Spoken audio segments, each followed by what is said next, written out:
Ladies and gentlemen, my name's Paul, and in this RedGamingTech.com video, we're going to be discussing as well as analysing tech news which, as usual, has popped up in the past 24 or so hours. Hopefully, you're having an amazing day. We have lots of stuff to get through in this video. I'm going to start things out, though, focusing on Intel and their upcoming Xe range of graphics cards. There has been a series of teased images from Raja Koduri, as well as a few cryptic remarks from him as well. And as you are most likely aware, Intel will be getting into the discrete GPU space, which I think is excellent because more competition in any market, to me at least, benefits us as end users. There are a lot of rumors for Intel Xe, and I'll be including them into what is actually confirmed in these images. So the first image that really, I think, everyone can just see how ridiculous it is 3 dies. And this appears to be several different products.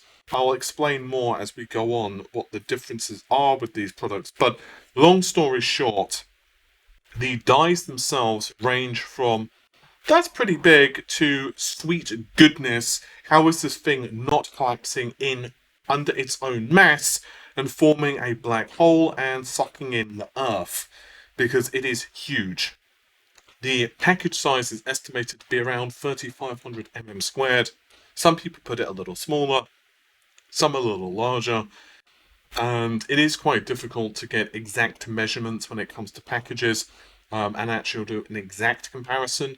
But honestly, around 3500 does seem fairly accurate, although that is including the IHS.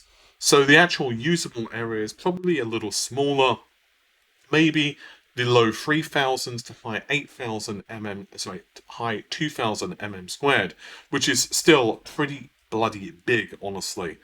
And Raja actually also tweeted that he misses the chaos and beauty of the Bring Up Labs, and there was a day trip to XD Lab in Folsom.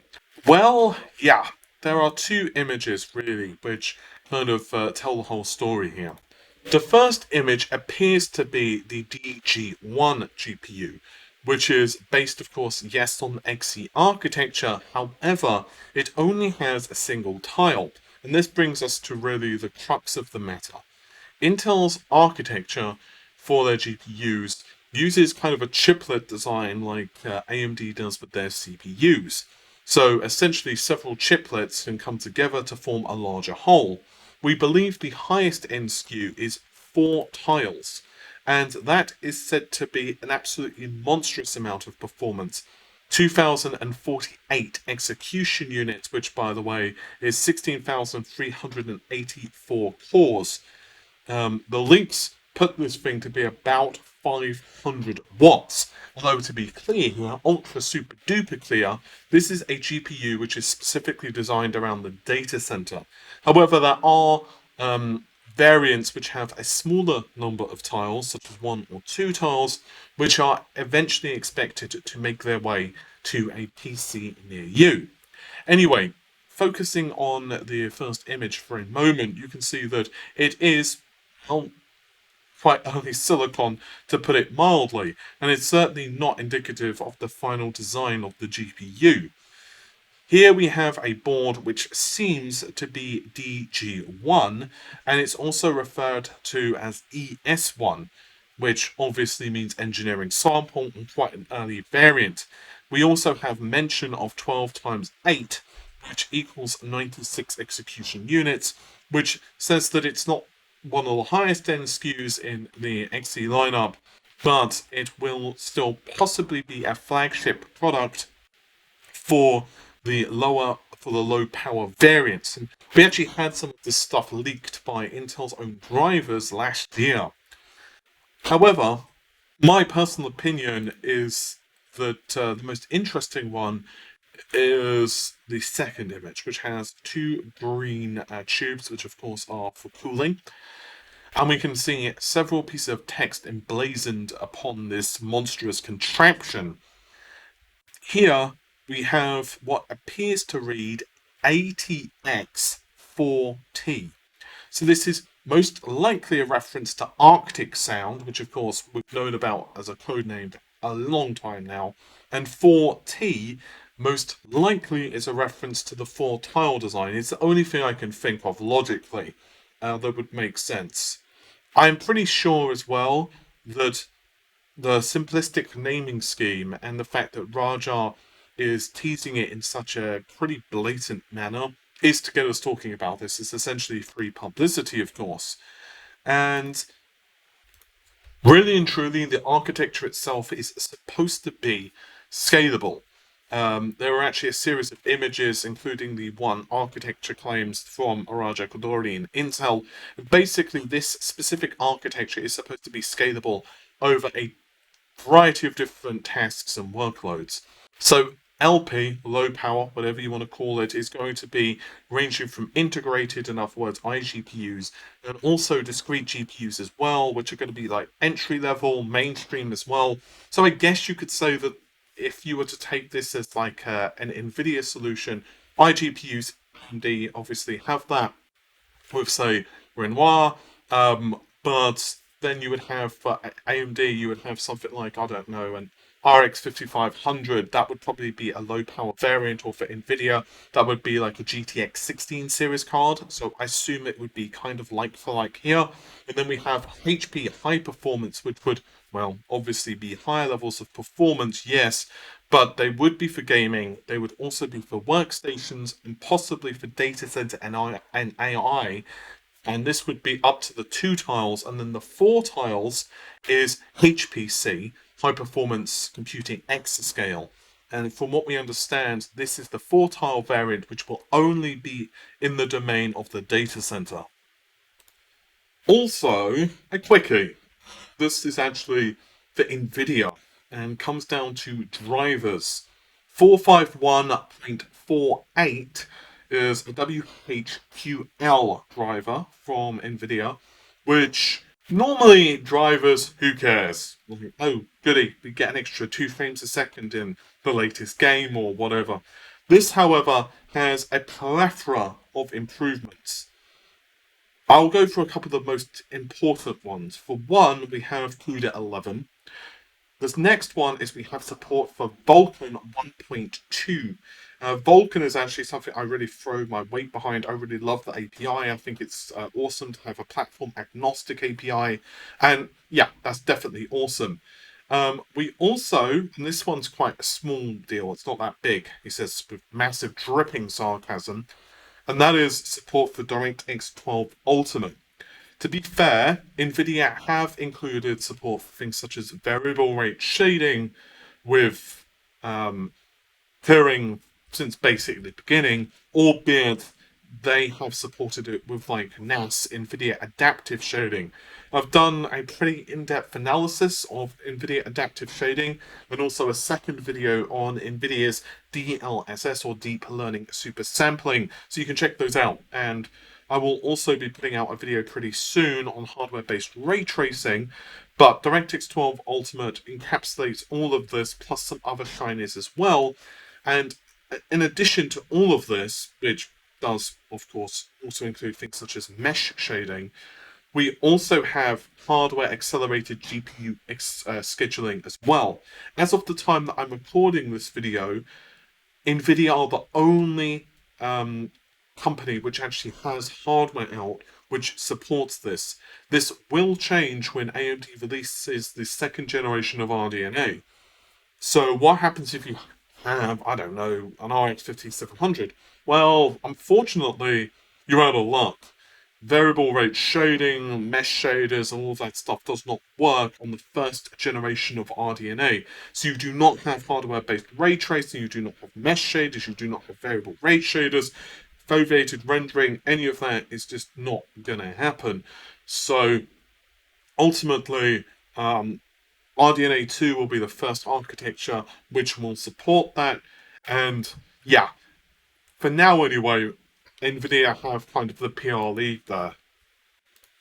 And the final piece of news for today has definitely been very Xboxy of late. And this concerns LockHart and also Phil Spencer on how he feels going into the next generation kind of console war. And let's just be honest, the next generation is going to be extremely interesting, as I truly believe that the PlayStation 5 is an awesome piece of hardware. And from everything I know, Sony have some really interesting games in the pipeline. But, yeah, they are not going to be in for the easy ride that they were for this generation. I firmly believe that Microsoft will be exceptionally aggressive, and I've mentioned what I believe in terms of the pricing in the past. In case you missed that video, I'll try to remember to link it in the video description, but I believe the PlayStation 5 will be more expensive because Microsoft will probably be willing to take the financial hit and basically just have different strategies. But interestingly, Phil Spencer said that he believes that they will do really well against Sony. Just being honest, I felt good after seeing their show. I think the hardware advantages that we have built are going to show up as we're talking more about our games and frame rates and other things. I thought that the games lineup that we're going to have at launch, I felt really good about. Well, we got more clarity on what they're going to do on their show, which has helped us focus more on what we have. And I think that will be a strength for us at launch. I think they did a good job, and I thought they did do very well. They did that, but I think we are in the position that we're in with the games that we're going to be able to show and how they're going to show up in the hardware advantages that we have. I think we're in a very good position. End quote. Now, I've said multiple videos now that the Xbox does have some pretty big advantages over the PlayStation, but the PlayStation also has big advantages over the Xbox. I actually did an entire video on this, by the way. It's not really even about the performance of the specific pieces of hardware so much as the engineers of both the PlayStation and Xbox were kind of designing slightly different scenarios. And it's not to say that either is specifically wrong. I just think that in certain areas, for example, compute-based stuff, Xbox has the advantage. With other things, the PlayStation has the advantage. And it's going to be very interesting because the PlayStation is all about just getting data through the system as fast as possible. The Xbox is a wider approach. And, well, I think both are going to be very interesting to see how they evolve.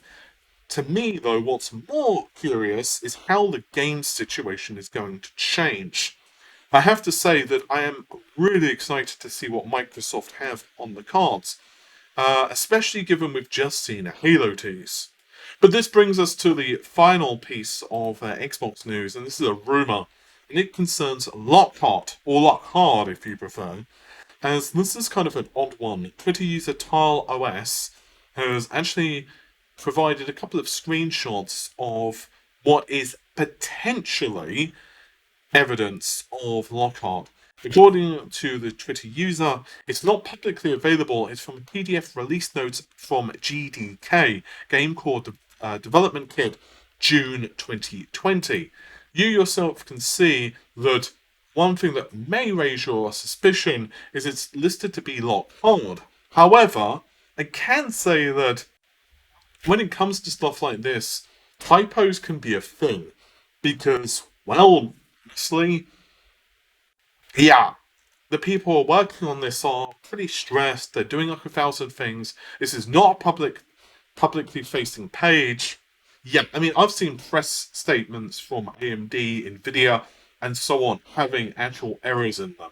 So for this to have an error like that, I'm not saying that it's evidence just because other companies have made typos that this is genuine. I'm just simply saying that just because it does have a typo in it, it doesn't mean that it's fake.